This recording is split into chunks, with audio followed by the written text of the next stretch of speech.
$672,000 each. Yes! Hell yeah! Hey, come on, baby! Before we get into it, be sure to subscribe to CineBuster right now. Every video on the channel is built on actual research, verified sources, and the honest truth about what happened to the vehicles, props, and pieces of film history that the industry tries to forget. Hit that button. Alright, now let's cook. There is a beige 1986 Fleetwood Bounder sitting on the Sony Pictures lot in Culver City, California. It's got orange and yellow racing stripes running the length of its body. The inside has been completely gutted. It hasn't moved under its own power in years. And it is, without any exaggeration, one of the most important vehicles in the history of American television. Because what happened inside that motorhome across 34 episodes changed what audiences believed a TV show was allowed to do to them. That RV is the Crystal Ship, and its full story from a New Mexico desert in 2008 to a Sony studio lot, to a desperate prop hunt that nearly unraveled an entire spin-off production, is exactly what we're here to tell. To understand why a battered, decades-old motorhome became a genuine cultural artifact worth hunting down and preserving, you've got to understand what Breaking Bad actually accomplished when it arrived. Breaking Bad creator Vince Gilligan designed the show with a single guiding premise. The title itself is a colloquial Southern expression meaning raising hell, and the show lived up to that in ways nobody anticipated. The central concept, a decent, unremarkable man who chooses, step by deliberate step, to becoming something monstrous, was not something American television had done before with this kind of rigor. This wasn't an anti-hero winking at the camera. This was a tragedy structured with the discipline of a novel that demanded you pay attention and punished you for looking away. The story follows high school chemistry teacher Walter White, played by Bryan Cranston. Fuels change their bonds. Elements, they combine and change into compounds.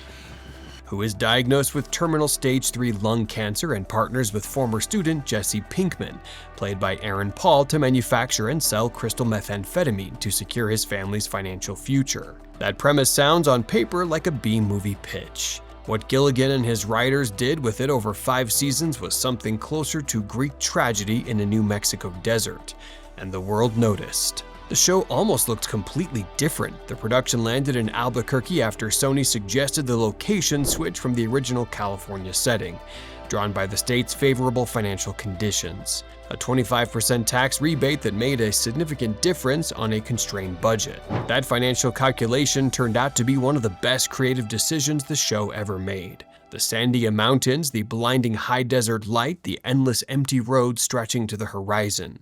They gave Breaking Bad a visual landscape that made every scene feel simultaneously like a realistic American suburb and a slow-burning western. Gilligan later said it was the best thing that could have happened to the series. You believe him when you watch it. And sitting in the middle of all of that, in every tense desert cook, every close call with law enforcement, every moment where Walter White looked in the mirror of this thing and saw a version of himself he didn't recognize, was the RV.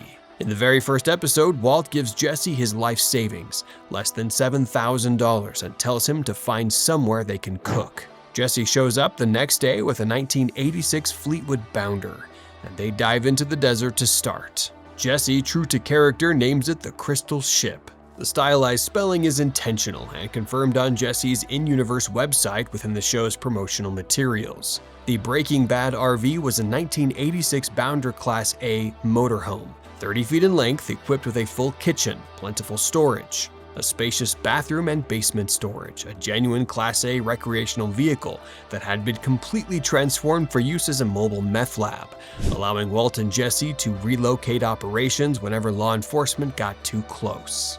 Now here's something that most people don't realize, and it matters to understanding what happened to the vehicle after filming. The production actually used 2 identical RVs throughout filming. One was a fully functional exterior vehicle used for driving shots and location work. The other was a separate soundstage interior set used for all the cooking scenes and interior dialogue. The Crystal Ship you see on screen is a composite of 2 different physical objects that were never actually the same vehicle simultaneously. The original Hero RV, the exterior vehicle, was kept safely stored at the Sony lot once filming concluded. But the interior was a purpose-built set, entirely separate.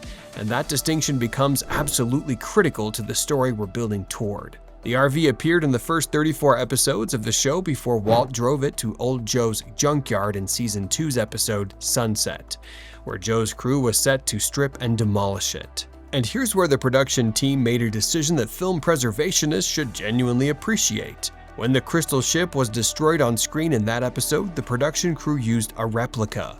They did not destroy the original. Somebody had the foresight to see this vehicle might matter. The replica got crushed, the original lived. Sony Picture Studios retained the original RV after production wrapped on Breaking Bad, with plans to incorporate it into their studio tour experience at Culver City, California. And for a while, that worked exactly as intended. Visitors to the Sony lot could see the crystal ship in person, could stand next to the vehicle that Walter White and Jesse Pinkman had cooked in, that had driven across the New Mexico desert, that had been at the center of some of the most gripping television ever made. This is the only remaining RV from the original Breaking Bad production. One was destroyed on screen, the replica, as we now know. The exterior hero vehicle is what sits on that Sony lot. The interior soundstage set was disassembled when filming concluded, completely gutted. Every breaker, every piece of lab equipment, every surface gone. Which means when it came time to bring the crystal ship back for a new production, the team discovered something that made the job significantly harder than anyone expected. Here is where the story takes that turn that makes it genuinely extraordinary. Better Call Saul is the Breaking Bad prequel series created by Vince Gilligan and Peter Gould that ran from 2015 to 2022. Gilligan and Gould began considering a Saul Goodman spin-off as early as 2009. While still in production on Breaking Bad, eventually developing it into an hour-long tragedy tracing how Jimmy McGill became the criminal lawyer audiences met in the original series. By the time they got to Season 6, they faced a problem that set decorator Ashley Marsh would later describe as one of the most demanding tasks she'd encountered in the entire Gilligan-verse. They needed to recreate the interior of the crystal ship, and they needed it to be exact. The original RV was completely gutted on the inside. Breaking Bad had always used two vehicles, the functional exterior unit and a separate soundstage interior. To recreate that interior for Better Call Saul, Marsh religiously rewatched Breaking Bad and took 8,000 screen grabs. Think about that. 8,000 individual screen captures from the original series stared at methodically, used as reference material to reconstruct something that had been dismantled years earlier. Every breaker, every round-bottom flask, every tub of methylamine. Every piece of lab equipment that appeared in those scenes had to be tracked down, identified, purchased, and placed. We had to go back and buy everything, Marsh said. We literally just stared at photos until we figured out what these items were. But the equipment was the manageable part. The harder problem was the physical interior of the vehicle itself. The seats, the lights, the mini fridge door, and most critically the window coverings. Because Gilligan and Gould had given the production team a very direct warning about what was at stake. The set decorator was told by Gilligan and Gould that fans would inevitably cut together side-by-side comparisons of the original Breaking Bad scenes with the new Better Call Saul footage. They were right, and they knew it before a single frame had been shot. The Breaking Bad fandom is not casual. These are people who notice things. People who build spreadsheets tracking color symbolism across 5 seasons. People who pause frames. If the window coverings in the 2022 flashback didn't match the window coverings from 2009, someone would find it within 48 hours of the episode airing, and the clip would have 1 million views before the week was out. Paying him to do a job, let's just leave it at that. No details. Fellas, that money you put in my pocket, that doesn't just extend to this job. We had to be hyper aware of how right this needed to be, Marsh said. So she went looking for a 1986 Fleetwood Bounder, the exact same model with an unaltered interior. Not a modified example, not a restored one, an original, untouched 1986 Bounder whose interior matched what had been built for the production 13 years earlier. That search, as it turned out, led somewhere unexpected. Marsh quickly came into contact with superfan Frank Sandoval, who runs a Breaking Bad RV tour company in Albuquerque visiting various filming locations from the show. Sandoval is not a passive enthusiast. He's a man who has been immersed in the Breaking Bad universe so thoroughly that he actually appeared in the show. He can be spotted as a background extra in season 5. He and his wife Jackie turned their passion for the production into a full touring business, shuttling fans through Albuquerque to 13 filming locations: Walter's house, Jesse's house, Tuco's hideout, Los Pollos Hermanos, the rail yard, the car wash, and a dozen more sites that devotees make pilgrimages to from around the world. And Sandoval ran his tours in a replica Fleetwood Bounder. The same make, the same model, meticulously dressed to look like the Crystal Ship. After signing an ironclad NDA, Sandoval was happy to lend parts of his Bounder to the Better Call Saul team. But here's the detail that makes this entire search remarkable: the part that Marsh had been unable to locate anywhere else. The single element that no amount of prop hunting, no number of production contacts, no depth of internet research had been able to produce. According to Marsh, Sandoval was the only person in the entire country they could find who had the exact window covering shown in Breaking Bad.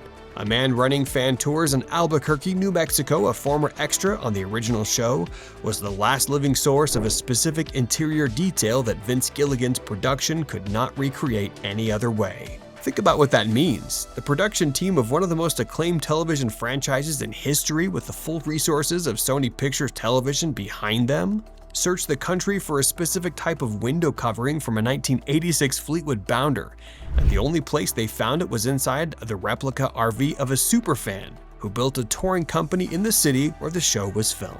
Frank Sandoval and his friend Jess Coffer, a set dresser who worked on both Breaking Bad and Better Call Saul, had replicated their RV to look exactly like the one used during filming. The same make, the same model, dressed with props and carrying actors' signatures inside.